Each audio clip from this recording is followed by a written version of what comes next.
À présent, on va vous parler d'un rendez-vous attendu par toutes et tous.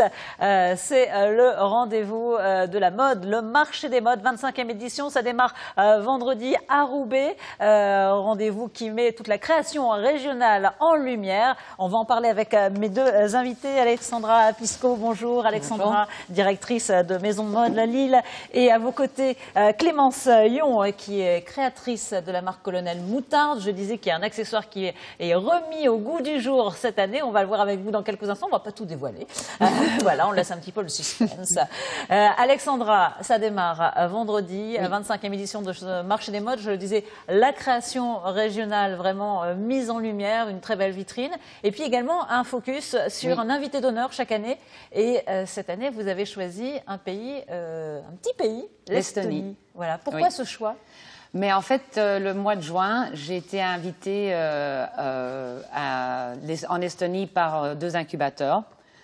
Parce qu'il faut savoir, voilà, une maison de mode est devenue un peu un modèle, et alors souvent des autres... Et c'est dans la région, un modèle régional.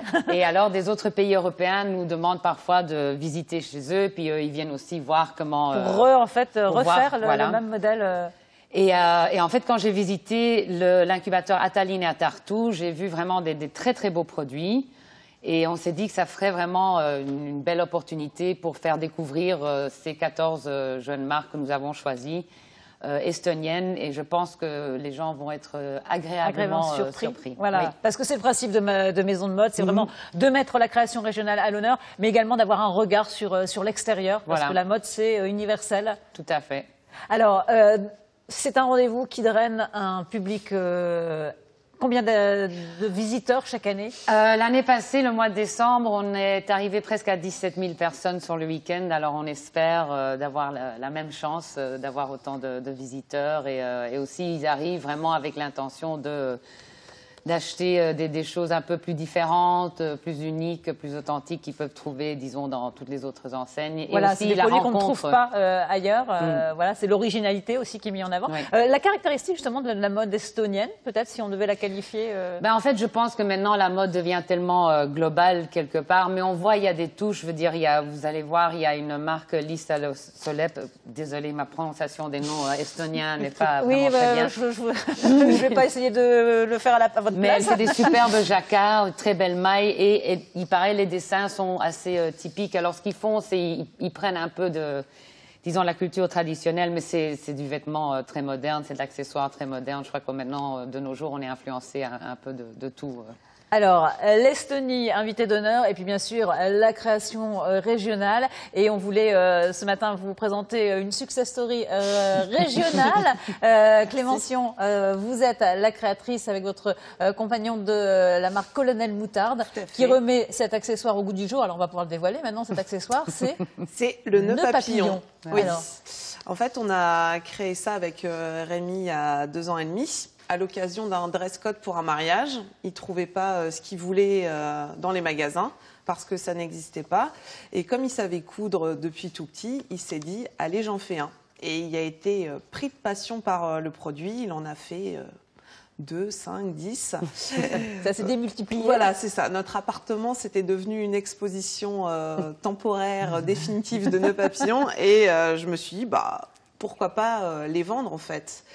Et on a eu cette occasion, donc on a fait notre premier marché des modes, donc on a postulé de manière tout à fait classique, et ça a été un succès. Un succès phénoménal.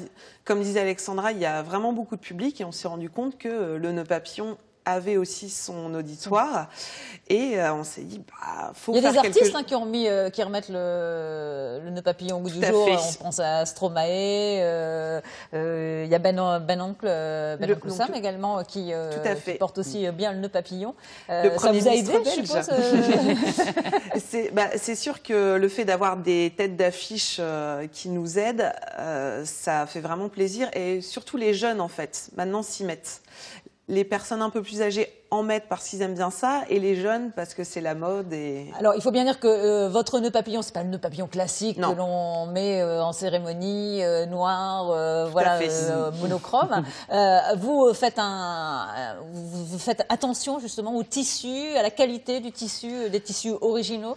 Alors, pour nous, c'est vraiment l'essentiel. Là, ici, par exemple, j'ai un nœud papillon avec un motif japonais.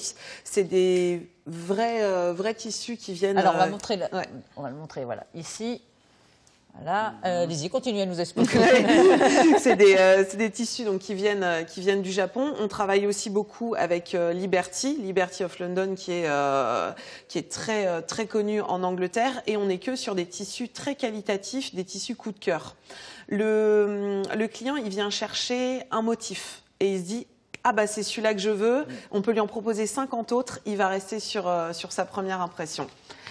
Le fait de participer à ce marché des modes, voilà, c'est une belle vitrine pour vous, c'est l'ouverture sur... Évidemment, nous, c'est un temps très fort.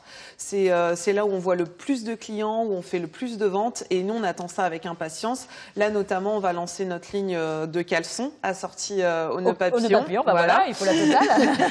Et c'est vrai qu'on attend le marché des modes pour le faire. Avec impatience, et ça démarre vendredi et ça dure samedi, dimanche à Roubaix, dans la cour d'honneur de l'ENSAT. Merci à toutes les deux d'être venues nous en parler. Il y aura encore plein de monde. Et puis,